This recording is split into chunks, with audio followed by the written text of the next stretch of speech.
বিসমিল্লাহির রহমানির রহিম।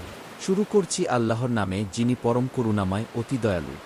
قل أعوذ برب الفلق বলো, আমি আশ্রয় চাই প্রভাতের রবের নিকট, من شر ما خلق তার সৃষ্টি করা সকল কিছুর অনিষ্ট থেকে, ومن شر غاسق إذا وقب অন্ধকার রাত্রির অনিষ্ট থেকে যখন তা ছেয়ে যায়, ومن شر النفاثات في العقد গ্রন্থিতে ফুঁক দেওয়া জাদুকারীদের অনিষ্ট থেকে, ومن شر حاسد إذا حسد এবং হিংসুকের অনিষ্ট থেকে যখন সে হিংসা করে।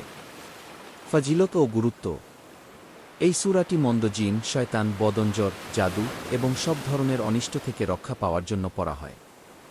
রাসূলুল্লাহ সাল্লাল্লাহু আলাইহি ওয়াসাল্লাম প্রতিদিন সকালে ও রাতে 3 বার করে সূরা আল ফালাক, সূরা আন-নাস ও সূরা আল ইখলাস পড়তে বলেছেন। এটি আমাদের সুরক্ষা দেয়।